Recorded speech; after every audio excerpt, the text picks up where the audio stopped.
मेरे प्यारे दर्शकों, स्वागत है आपके अपने चैनल मोटिवेशनल हिंदी स्टोरी पर। आज की कहानी सिर्फ एक परिवार की नहीं, बल्कि हर उस घर की है जहां बच्चे बड़े होकर दूर चले जाते हैं और माँ बाप त्योहारों के बीच उस पुराने शोरगुल को याद करते हैं। अगर आपके दिल में भी बचपन वाली दिवाली की यादें हैं, तो इस वीडियो को लाइक करें, शेयर करें और चैनल को सब्सक्राइब करना न भूलें। हमारे दोनों बेटे पिछले कुछ सालों की तरह इस बार भी दिवाली मनाने दिवाली से 5 दिन पहले ही घर यानी जबलपुर आ गए। हमारा बड़ा बेटा अर्जुन, जिसे प्यार से हम बबलू कहते हैं, बेंगलोर में एक मल्टीनेशनल कंपनी में इंजीनियर है और छोटा बेटा अर्नव उर्फ बंटी वहीं बेंगलोर के एक कॉलेज से BE कर रहा है। छोटे में दोनों जितने चंचल थे, बड़े होकर अब वे उतने ही गंभीर और शांत हो गए। दोनों को जबलपुर आए 3 दिन ही हो गए थे। हम पति पत्नी दिवाली की सफाई के बीच उन दोनों की तरफ देखते रहते। वे दिन भर अपने लैपटॉप और मोबाइल में ही व्यस्त रहते, कभी कभी बीच बीच में आकर हमारी मदद कर देते और फिर अपनी इंटरनेट की दुनिया में खो जाते। एक दिन स्टोर रूम की सफाई के बीच में उदास स्वर में अपने पति सत्येंद्र जी से बोली, हमारे दोनों बेटे कितने बड़े हो गए ना।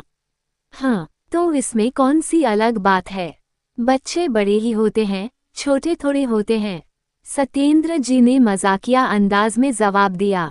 तो मैं फिर बोली, जब बच्चे छोटे होते हैं तब हम उनकी शैतानियों से तंग आकर कहते हैं कि हे ईश्वर, ये कब बड़े होंगे। फिर जब वे बड़े हो जाते हैं तब हम उनकी बचपन वाली शैतानियों को मिस करते हैं। बात तो सही कह रही हो तुम। दोनों की वो बचपन वाली शैतानियां मुझे भी बड़ी याद आती हैं। अब देखो दोनों कैसे शांत और गंभीर हो गए। सत्येंद्र जी की इस बात पर मैं बोली, शांत और गंभीर होना तो अच्छा है, पर त्योहार के समय इतनी नीरसता, ये सही नहीं है। त्योहार है तो कुछ तो त्योहार जैसा लगे। ये आजकल के बच्चे तीज त्योहार का आनंद ही नहीं लेते, बस महंगे कपड़े पहनकर सोशल मीडिया पर पोस्ट डाल देंगे #हैप्पी दिवाली, #हैप्पी फैमिली। हम पूरी दिखावे वाली जनरेशन है ये। मेरी इस बात पर अपना काम खत्म करते सत्येंद्र जी बोले, यही जमाना है आजकल का, इस नई जनरेशन का कोई उपाय नहीं। सत्येंद्र जी अपनी बात खत्म कर ही रहे थे कि मेरे हाथों बबलू की बचपन की डायरी लग गई। धूल झाड़कर मैं उसकी लिखी कविताएं पढ़ने लगी। पढ़ने के इस क्रम में मुझे एक कविता दिखी। कविता का शीर्षक था दिवाली की छुट्टी। बचपन से सुना था कि कविताओं में बड़ा जोर होता है, इसलिए वह कविता मैं ऊंचे स्वर में पढ़ने लगी ताकि सबको सुनाई दे। कितनी प्यारी होती है ये दिवाली की छुट्टी। खूब मस्ती करते हैं हम बबलू और बंटी।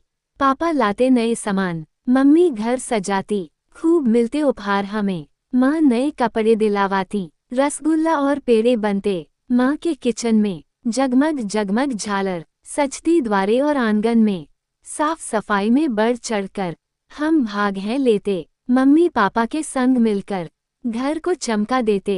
मैं लाता फुलझड़ी पटाखे, चकली लाता बंटी, कितनी प्यारी। मैं कविता पूरी करने ही वाली थी कि बंटी ने आकर मेरे हाथों से बबलू की डायरी छीनते हुए कहा, भाई तेरी इतनी मजेदार कविताओं वाली डायरी तो अब मैं पाऊंगा।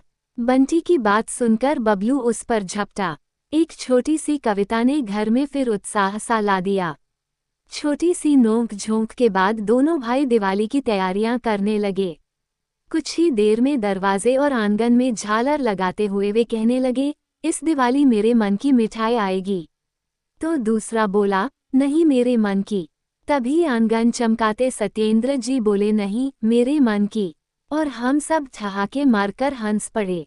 सब जोर से हंस पड़े। घर में जो सन्नाटा था वो हंसी में बदल गया।